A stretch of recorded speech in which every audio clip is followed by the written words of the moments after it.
So, ito yung most requested, most requested video, paano gumawa ng resume. Diniscuss ko din to briefly nung training, but this is more detailed. So, before I start, gusto ko lang magbigay ng disclaimer sa mga gustong mang-away at may balak mang-away. This video, yung instructions na ibibigay ko is based on my experience sa pag-apply ko, sa pag-hire, because I also did HR work before I fired. Nag-recruit din ako, nag-assess, nag-shortlist ng tao. So, I did that for years. So, itong i-discuss ko, yung i-share ko is based on my own experience. Kung hindi siya related sa experience mo as a recruiter, may iba kang hinahanap, then that's you, this is me. Okay? Ayoko lang ng meron na namang magsasabi, hindi yan ganyan ginagawa. I hate those kind of comments kasi magkakaiba tayo ng experience. Okay? 1 minute for disclaimer. Ano ba naman yun? 'Di ba? Para malinaw lang. Okay? So, ang unang-unang gagawin ay mag-sign up kayo sa Canva. Sana si Canva, inaano ko, 'di ba? Binibigyan ako ng sponsorship sa mga ganito. So, the first thing is, sign up sa Canva. Merong free yan. Free use na lang kayo. Then, mag-search ka pumunta ka sa templates. Nag-aurong natin to. Punta ka sa templates, tapos I think pwede mong i-search yung student resume. Kaya ako hinahanap yung student resume para ang hindi na natin siya kailangan na i-fill out yung mga experience part kasi nga pag student wala naman masyadong experience. Okay? So I think pwede tayo doon. Diniscuss ko na din naman to nung training, but mas detailed na lang to. So puntahan natin si Rahul. This template. Kapag naka-free ka, medyo limited nga lang yung yung options mo kasi may mga premium designs na kailangan bayad. Pag hindi mo siya binayaran or pag hindi ka premium tapos ginamit mo yung premium designs, pag sinave mo siya, meron siyang watermark ni Canva. So, make sure na you check that kasi baka may nag-submit ka ng resume, may watermark ni Canva. Okay? So, unang-una, kailangan mo ng picture. Yung picture dapat maayos. Pwede naman katulad nito, naka-t-shirt lang siya. Pwede yung ganyan. Tapos, lagyan mo, gamitin mo ulit si Canva. Tanggalin mo yung background. Kung meron kang pangit yung background mo, tanggalin mo, palitan mo ng something na ganito. Yung clear background lang. Hindi mo kailangan naka-color, hindi mo kailangan ang tawag dito, naka-professional look. As long as presentable, hindi naman yung what do you call this? Hindi ka naka two-piece, hindi ka nakaganon ka pa. So, make sure na yung picture nyo is presentable and in a way professional. Okay? Tapos, next. Next, lagay mo yung buong pangalan mo dito. So, for example, Regine Dablas. Yung ina-applyan mo. Di ba sabi ko, bawat isang application, bawat isang position na ina-applyan mo, isang resume. So, lead generation specialist. Yun ay kung meron kang multiple ha. Mag-type CV. So, urong mo lang siya. Yan, lead generation specialist. Huwag niyo asahan sa design, hindi ako designer. Ako po ay operations manager. Ayan. So, yan. Lead generation specialist. Profile. Lagay ka ng short summary dito. Contact me. Lagay yung number. Lagay mo dito plus 63 So, plus 63. Para if ever iwa-WhatsApp ka, alam nila yung area code. And make sure na yung number na ilalagay nyo ay makokontak kayo. Okay? And then, email mo, yung professional email mo. Diba, na-mention ko na to sa previous video ko na hindi siya yung tipong mapagmahal, malupit mapagmahal at gmail.com. Make it professional. First name, last name at gmail.com. Ganon siya. Last name, first name at gmail.com. Kung may kapareho, kalagyan mo ng number or whatever yung lagyan mo toldok or whatever yung ano, basta kung nakalagay. Huwag mo na lagyan ng full address, lagay mo na lang yung city mo. Hindi nila kailangan yung full address mo. Hindi ka naman nila papadalan ng whatever sa address mo. Okay? Then dito, since application siya, itong education, pwede siya dito sa ilalim. So, itanggalin na lang muna natin siya. Tapos, ang ilagay mo, kung meron kang work experience, kahit na hindi siya related sa VA, kunin mo yan, ilagay mo dito sa taas, kasi yan yung kailangan mo. So, for example, may experience ka sa sari-sari store. Lagay mo dito, ano bang term? Hindi ko alam yung term na pwedeng gamitin. On the top of my head, di ko alam yung ano. So, retail store manager. Retail store yung sari-sari store. Totoo naman yun, hindi ka nagsisinungaling, di ba? So, lagay mo dito kung ano yung ginagawa mo. Hindi mo kailangan ng ganitong words per like paragraphs or whatever. Kailangan mo lang dyan yung words. Kung ano yung ang keyword dito ay kung ano yung ina-applyan mo at ano yung experience mo, i-connect mo dun sa mga responsibilities ng lead generation specialist. For example, attention to detail. Siyempre, kapag nag-manage ka ng sari-sari store, ano bang ginagawa mo doon? Siyempre, yung attention mo sa detail, magkano yung binayad niya, magkano yung sinukli mo, ano yung mga kailangan mong bilhin, tama ba yung binibili mo? So, yung mga ganong bagay, those are skills na pwede mong gamitin. So, yung mga ganon, ano ba tawag, ano ba yung sinabi ko, nakalimutan ko tuloy. Attention to detail, ganyan. Tapos, communication, client, communication, kay customer, communication, mga ganon, communication. Kasi hindi ka naman nagsisinungaling. Bakit? Ano bang tawag sa sari-sari store? Hindi ba yun experience? Experience yun eh. So, lagay mo siya dyan.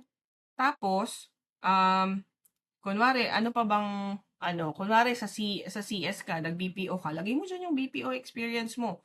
Kung ano yung mga main responsibility ng lead generation specialist, i-connect mo yung kasi yun yung ina-applyan mo eh. Ano ba yung kailangan nilang skills sa lead generation specialist? Yun yung ilagay mo na importante na unang-una nilang makikita.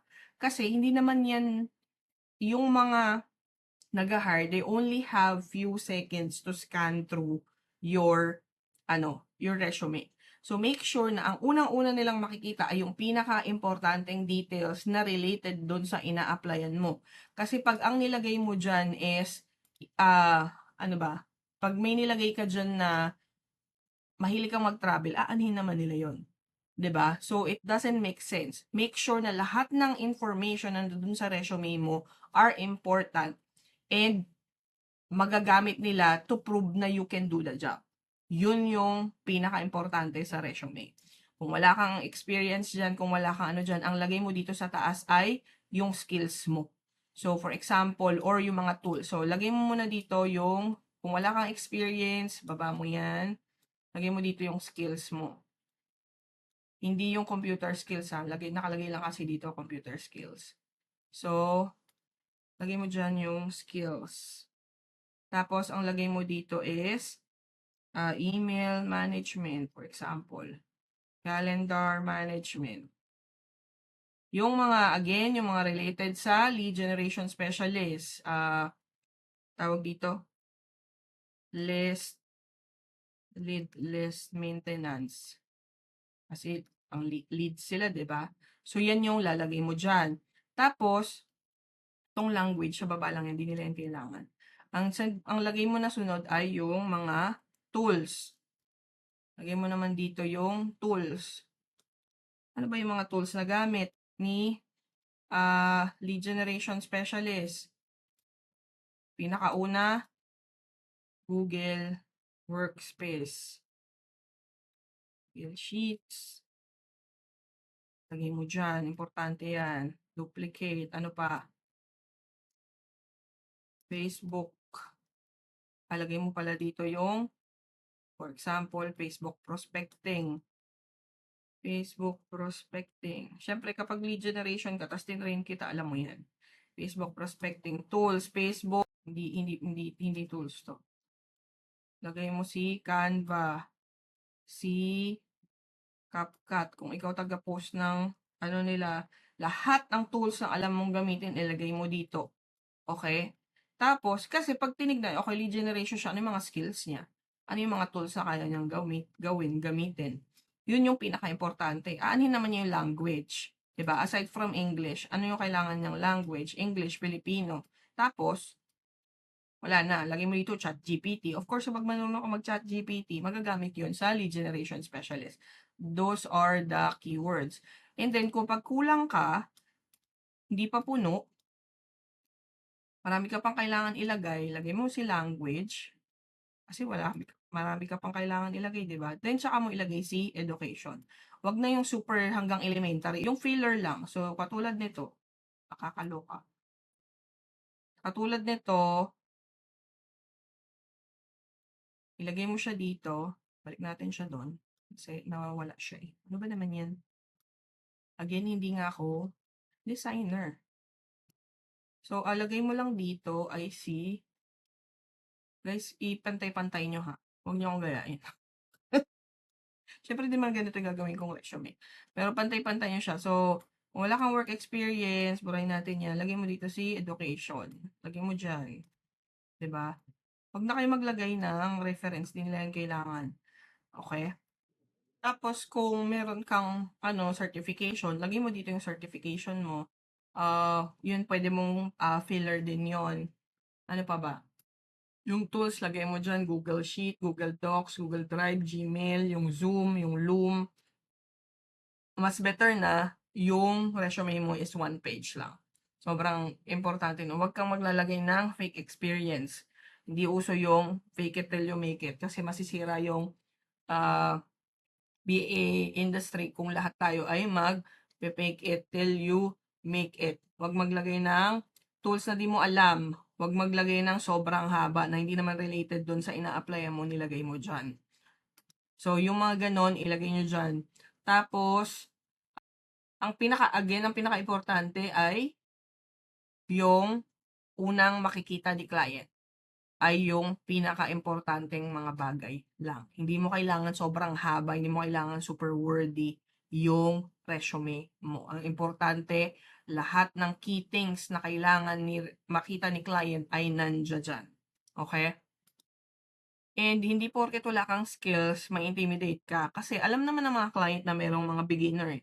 Alam nila yan. So, hindi ka kulang, beginner ka. Ang tamang client na intindihan yan. Gets nila may mga beginner. So, it doesn't matter. May mga clients na nagbibigay ng opportunity sa mga beginner. Okay? Ang resume mo dapat totoo kasi doon nagsisimula yung tiwala ni client. Kung resume pa lang nagsisinungaling ka na, well, mali yun. Okay?